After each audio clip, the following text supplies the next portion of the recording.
नमस्कार, मैं शेखर गोरडिया आपको अपने फैमिली मैटर के बारे में बताना चाहता हूँ कि अनिल भाई मुकुंद राय गोरडिया जो कि मेरे फादर हैं, जो कि गुज़र गए हैं 12 मार्च 2007 में। तो उनके पीछे जो फैमिली मेंबर है वो है उनकी वाइफ यानी कि मेरी मदर दक्षाबेन अनिल कुमार गोरडिया, मैं घर का बड़ा भाई शेखर अनिल भाई गोरडिया और मेरा छोटा भाई राहुल अनिल भाई गोरडिया। ये 3 फैमिली मेंबर हैं।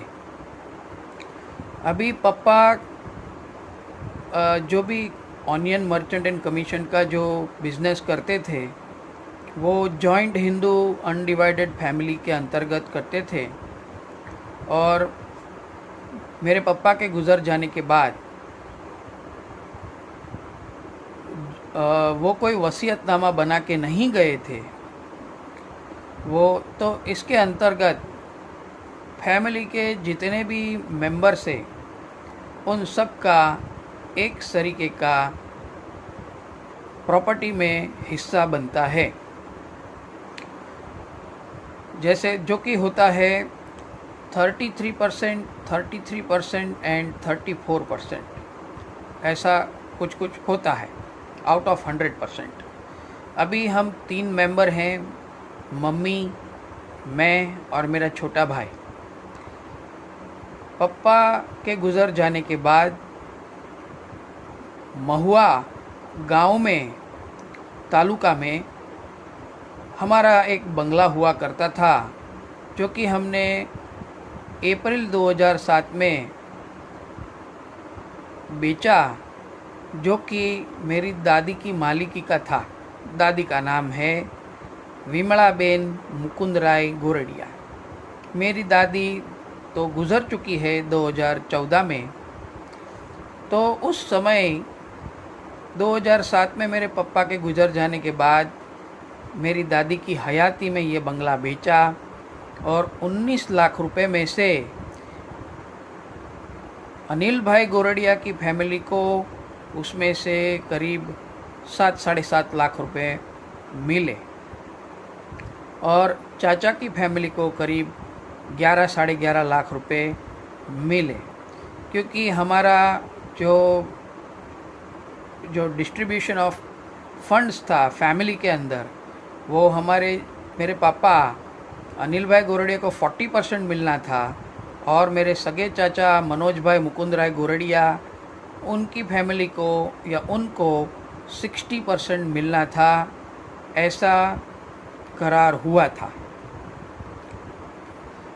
तो उसके अंतर्गत 40% के हिसाब से हमको 7-7.5 लाख रुपया मिला और कुछ पैसे जो हमने प्लॉट करके बेचे थे गोरडिया कॉम्प्लेक्स के अंदर की ज़मीन के, तो उसमें से हमारे पास कुछ पैसे पड़े थे।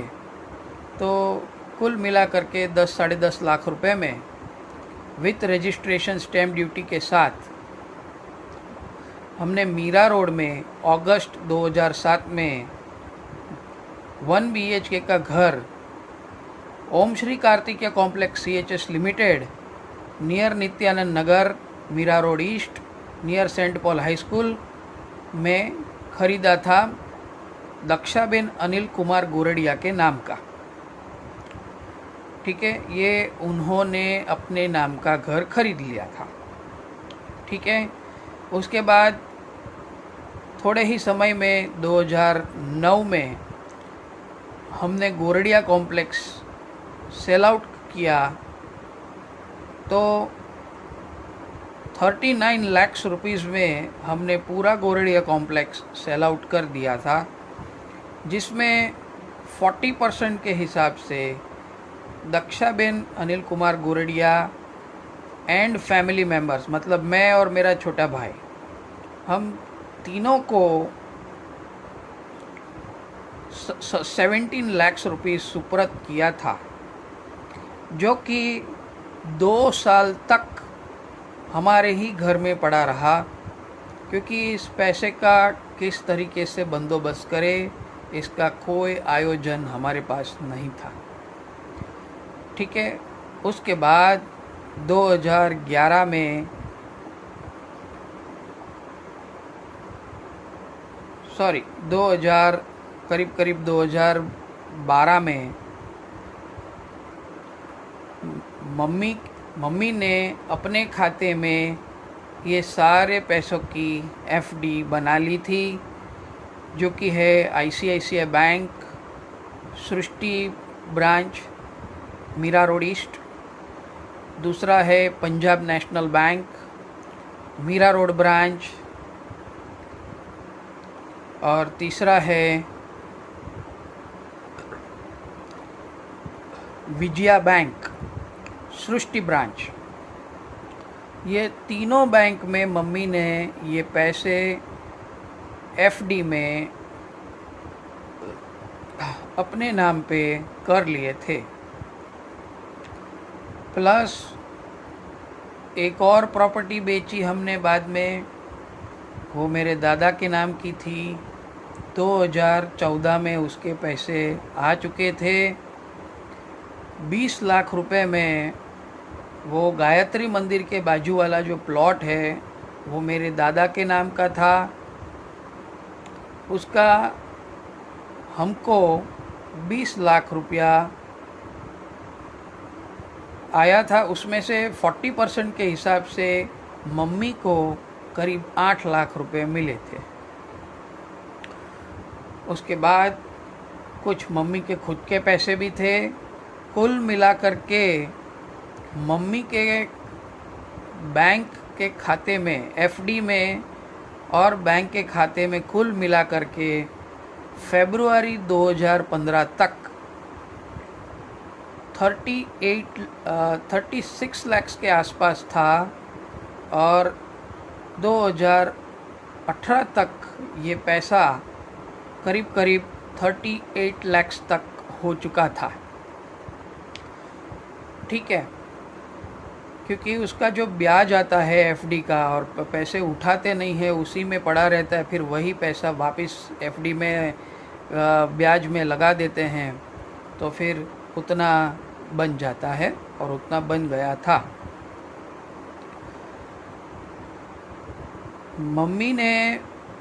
मम्मी और छोटा भाई मेरे पापा के गुज़र जाने के बाद मेरे साथ पहले से ही ज़्यादती कर रहे थे। मुझे जान से मारने की कोशिश पिछले 15 सालों से चालू है। मेरी मम्मी की, मेरे छोटे भाई की और मेरे सगे चाचा मनोज भाई गोरडिया और मेरी चाची जयश्री बेन मनोज भाई गोरडिया की। तो हमने तो मीरा रोड में 1 BHK का घर खरीद लिया था 2007 में अगस्त महीने में। उसके 6 महीने के बाद चाचा मनोज भाई मुकुंद राय गोरडिया ने भी उसी कॉम्प्लेक्स में, कार्तिकिया कॉम्प्लेक्स में डी विंग में ग्राउंड फ्लोर पे 2 BHK का घर खरीद के ले लिया था अपने नाम का। ठीक है, अब मम्मी ने और छोटे भाई ने चाचा चाची के सहारे से उनकी मदद लेते हुए छोटे भाई की शादी सबसे पहले जब वो 25 साल का था तब करवा दी, और तब मैं 27 इयर्स का हो चुका था। एक्चुअली 23 साल का जब मेरा भाई था तब उसका गोल्ड धड़ा का रस्म हुआ। तब मैं 25 साल का था। हम दोनों भाई के बीच में 2 साल का गैप है, और मैं अपने लिए लड़की ढूंढ रहा था, लेकिन छोटे भाई ने ज़बरदस्ती करके उसने बोला कि मैं अपने बलबूते पे खड़ा होना चाहता हूँ और मैं शादी करके ये घर में नहीं रहना चाहता हूँ, मैं भाड़े के मकान में रहूँगा। इस तरीके की चाल चलते हुए उसने शादी कर ली। शादी के 5-6 महीने के बाद उसने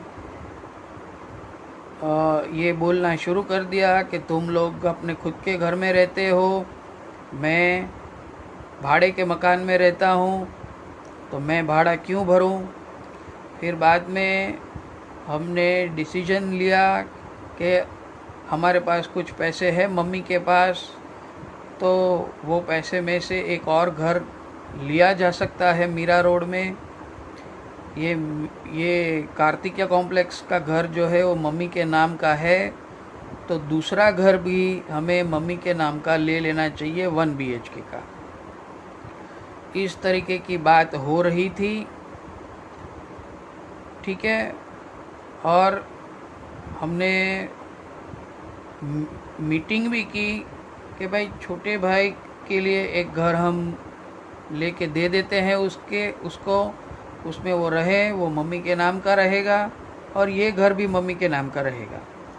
अगर मम्मी को कैश की ज़रूरत है तो दोनों भाई धीरे धीरे करके हर महीने 5,000 10,000 जो भी जितना जल्दी हो सके उतना जल्दी, जितनी जिस भाई की कैपेसिटी हो उतना जल्दी मम्मी के खाते में 5-5 लाख रुपया दोनों भाई जमा कर देंगे, जिसकी FD से मम्मी का जो ब्याज आएगा उसमें से मम्मी अपना गुजरान चलाएगी, उसका जो भी जहाँ पे भी उनको खर्चा पानी करना है वो करेगी। लेकिन ऐसा ना करते हुए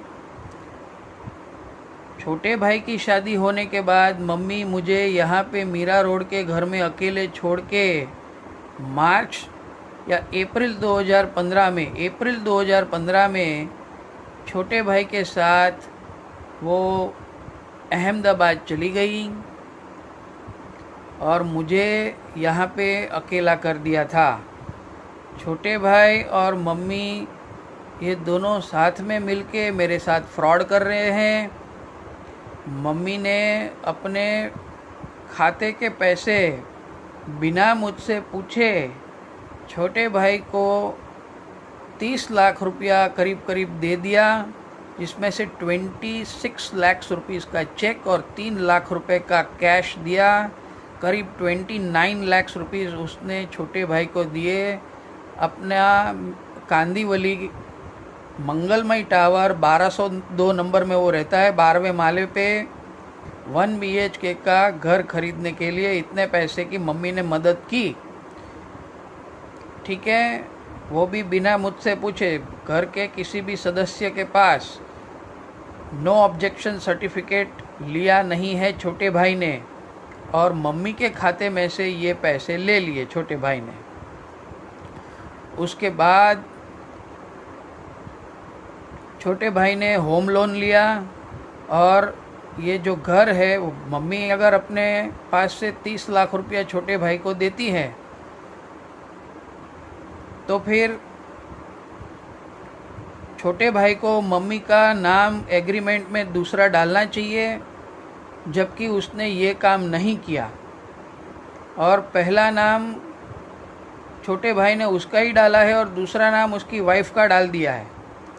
मतलब उसका क्रिमिनल माइंडसेट ये है कि कांदीवली का घर छोटे भाई का और मीरा रोड का घर जो है वो मम्मी के नाम का, तो फिर मेरे नाम का क्या?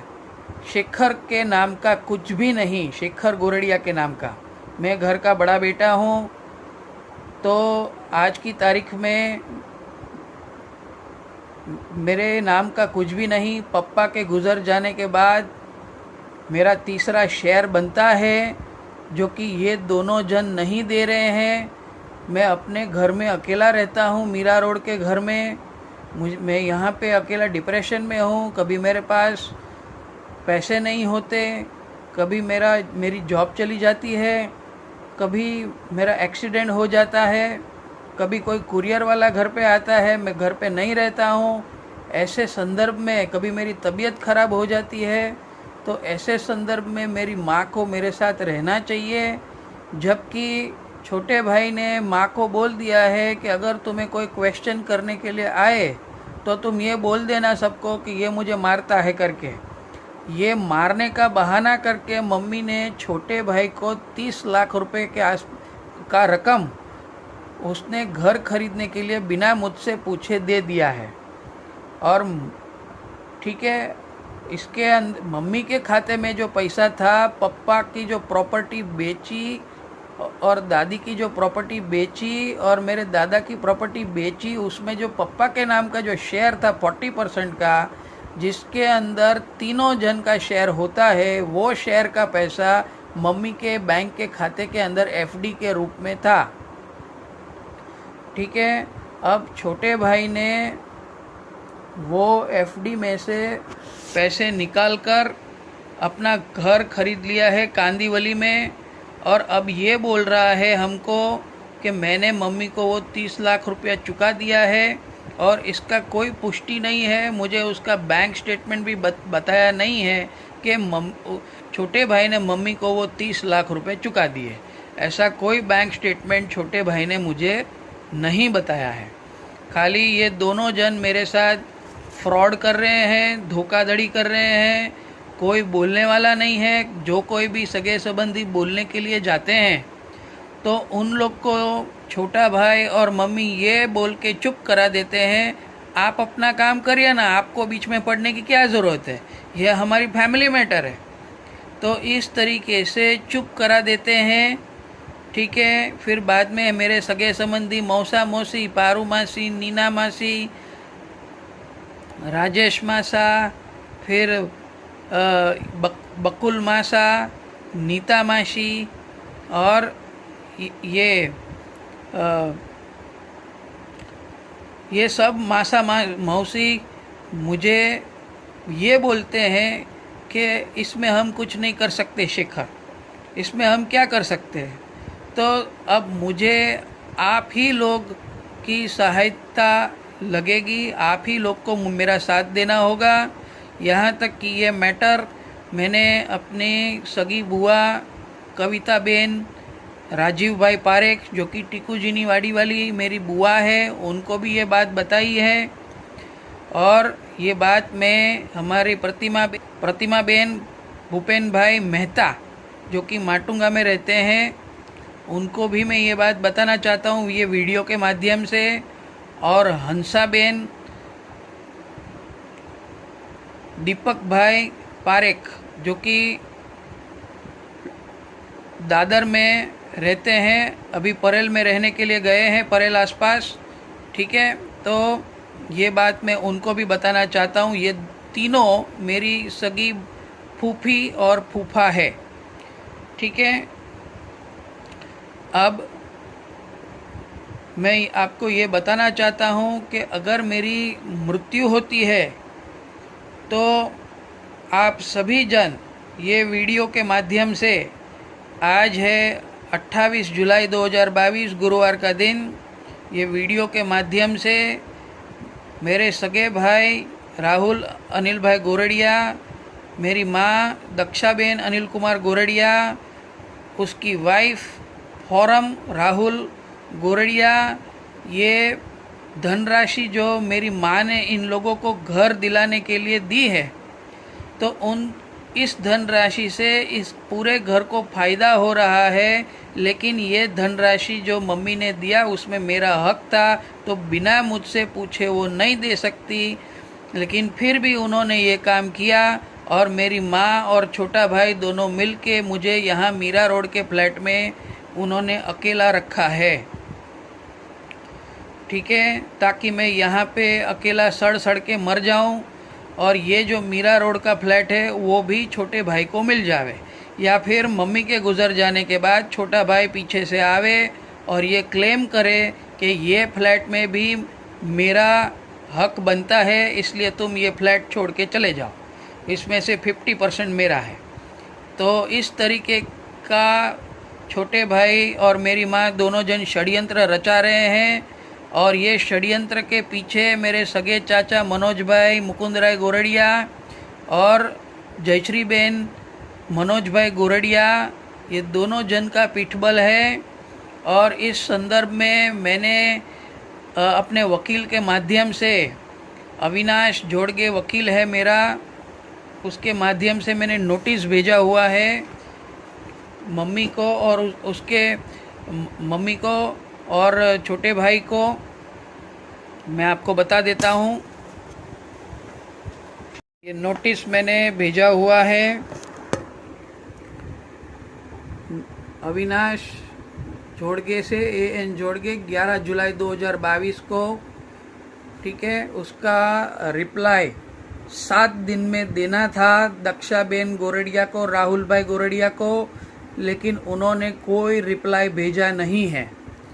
ठीक है, मैं आपको ये बताना चाहता हूँ कि मैंने ये नोटिस वो अपने सगे संबंधी पारूबेन पारेख, जो कि मेरी मौसी है, जो कि नवी मुंबई में रहती है, उनको, फिर राजेश भाई पारेख और नीनाबेन राजेश भाई पारेख, ये दोनों मेरी मौसी है और मेरे मौसा है राजेश भाई, और बकुल भाई मेहता, राजकोट वाले मेरे मौसा है, और नीताबेन बकुल भाई मेहता। इन सब जन को मैंने भिजवाई है ये नोटिस। ठीक है, उनकी जो फ़ोटोग्राफ निकाल के मैंने भिजवाई है, और मैंने अपनी फूफी कविताबेन राजीव भाई पारेख को भी भिजवाई है, और सभी और यहाँ तक के अजय भाई मेहता, जो कि मेरे मम्मी के मामा के बेटे हैं, जो घाटकोपर में रहते हैं पंतनगर में, उनको भी भिजवाया है। बाकी सभी मेरे रिश्तेदार जो भी और दूर दूर के सगे संबंधी होते हैं, उन सभी जन को भिजवाया है। तो पप्पा के गुज़र जाने के बाद ये दोनों जन, माँ और छोटा भाई, मुझे जान से मारने की फिराक में है, और इसीलिए छोटे भाई की शादी पहले करवाई, उसके बाद मैंने अपनी शादी की खुद से। मैंने खुद ही लड़की ढूंढी, तो वो भी मम्मी ने अपने स्वभाव से जानबूझकर गैर व्यवहार करते हुए मेरी वाइफ़ को और मुझे अलग करवाया, और मेरी वाइफ़ मुझे छोड़ के चली गई और हमारा डाइवोर्स हो गया। उसके बाद जब मैं घर में अकेला पड़ गया, तो मेरे चाचा ने सोसाइटी के माध्यम से मुझे जान से मारने के लिए चेयरमैन सेक्रेटरी की मदद लेकर और कमेटी मेंबर की मदद लेकर जान से मारने की कोशिश की। ये घटना 10 जून 2020 की है, लॉकडाउन के दरमियान की। तब मेरे सगे चाचा सोसाइटी के ट्रेजरर थे। ठीक है, तो उस समय तो मैं बच गया, लेकिन मुझे जान से मारने के पीछे मेरे सगे चाचा चाची, मेरी माँ और मेरे भाई का हाथ है। और ये सभी जन मुझे प्रॉपर्टी में से, मुझे अपने पप्पा की प्रॉपर्टी में से मुझे अपना तीसरा शेयर नहीं देना चाहते हैं। जब तक मुझे अपना तीसरा शेयर नहीं मिलेगा, मुझे अपना हक नहीं मिलेगा, तब तक मेरी शादी नहीं हो सकती। आज मैं 38 साल का हो गया हूँ। 2015 में मेरी माँ मुझे छोड़ के छोटे भाई के साथ चली गई है, अपना कब्बड़ और अपना सामान लेकर। पहले वो अप्रैल 2015 में अहमदाबाद गई थी, फिर अहमदाबाद में 2 साल रह के वापस भाड़े में बोरीवली में रही छोटे भाई के साथ। फिर बोरीवली में रह के कांदीवली में उन्होंने 2018 में उन्होंने घर लिया है, अगस्त सितंबर महीने में। ठीक है, मुझे अपना शेयर चाहिए। भाई और बहनों, मेरी मदद करो और ये वीडियो संभाल के रखना। और मेरे वकील का नंबर मैं आपको दे देता हूँ। मेरे वकील का नंबर है 9987849816। I repeat 9987849816। दूसरा नंबर है 9987431022। I repeat 9987431022। ठीक है, ये मेरे वकील का नंबर है, जिसका नाम है मिस्टर अविनाश जोड़गे। ठीक है, मेरे वकील को फ़ोन करिए, वो पुलिस के माध्यम से इन दोषियों को गिरफ्तार करेंगे। अगर मेरी मृत्यु होती है तो ये वकील के माध्यम से मेरी सगी माँ, मेरा सगा भाई, मेरे सगे चाचा, मेरी सगी चाची और मेरे भाई की वाइफ फॉरम गोरडिया, ये सभी के सभी जन गिरफ्तार हो जाएंगे। अगर मेरी मृत्यु होती है तो उसके जिम्मेदार मेरे यही सब फैमिली मेंबर्स रहेंगे कि जिन्होंने षड्यंत्र करके मुझे जानबूझ के मीरा रोड के घर में अकेला कर दिया है और सोसाइटी के मैनेजिंग कमेटी के माध्यम से मुझे जान से मारने की कोशिश करवाई गई है, जिसका एफआईआर इन सभी 11 आरोपियों के ऊपर दर्ज है। कोर्ट में केस चल रहा है, ठीक है। और उसमें मेरे सगे चाचा का एक रिकॉर्डिंग भी मेरे पास आया है, वो मैंने सभी अपने सगे संबंधी दोस्त रिश्तेदार को भेजा है, जिसमें हमारे कॉम्प्लेक्स का एक व्यक्ति मुझे फ़ोन पे बोल रहा है ये घटना से पहले कि तुम्हारे साथ जो भी दुष्व्यवहार, गैर व्यवहार ये सोसाइटी के कमेटी मेंबर लोग कर रहे हैं, वो सब जन सिर्फ़ और सिर्फ तुम्हारे चाचा के कहने पर ही ये सब जन तुम्हारे साथ दुर्व्यवहार कर रहे हैं, तुम्हारे साथ गैर व्यवहार कर रहे हैं और तुम्हें परेशान कर रहे हैं।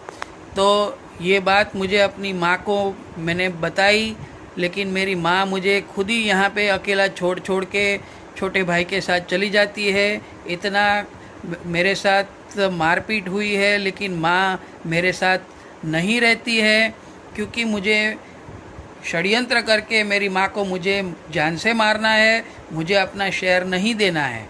मुझे छोटे भाई ने 2018 में कांदीवली में घर ले लिया था।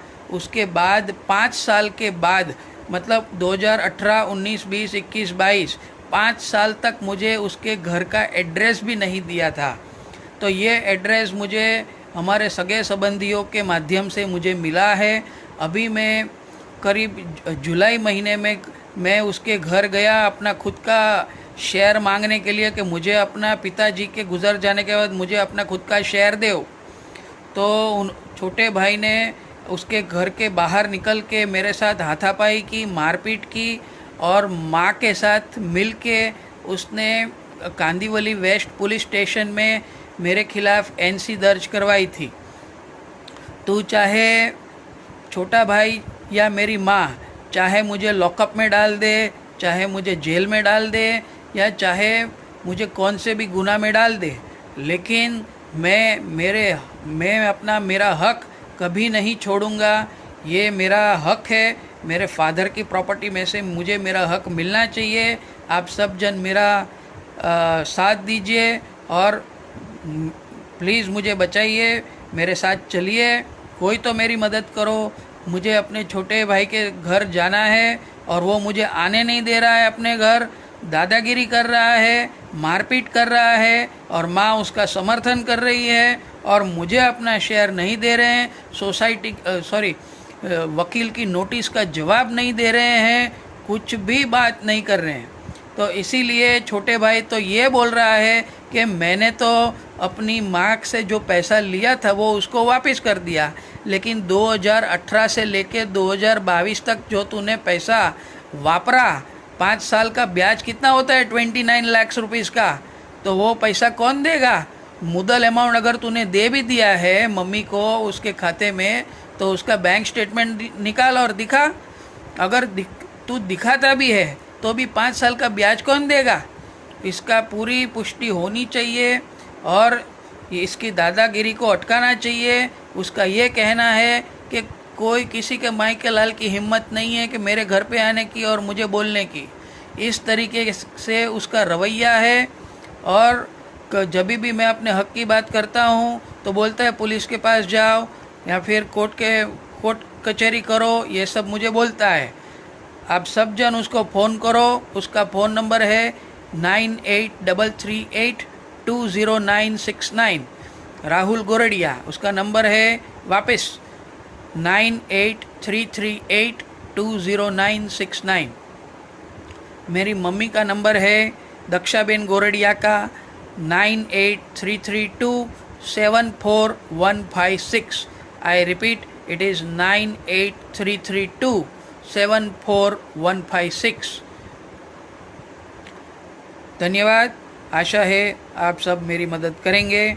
अगर मैं मर जाता हूँ तो इमीडिएटली एबेटमेंट टू सुसाइड का केस जो है और छोटे भाई राहुल गोरडिया, उसकी वाइफ फॉरम गोरडिया और मेरी माँ दक्षाबेन गोरडिया, इन तीनों के ऊपर तो लगेगा, लेकिन इनको सपोर्ट करने के लिए मनोज भाई मुकुंद राय गोरडिया और जयश्री बेन मनोज भाई गोरडिया, इन दोनों को भी गिरफ्तार किया जाए, ऐसी मेरी मांग है।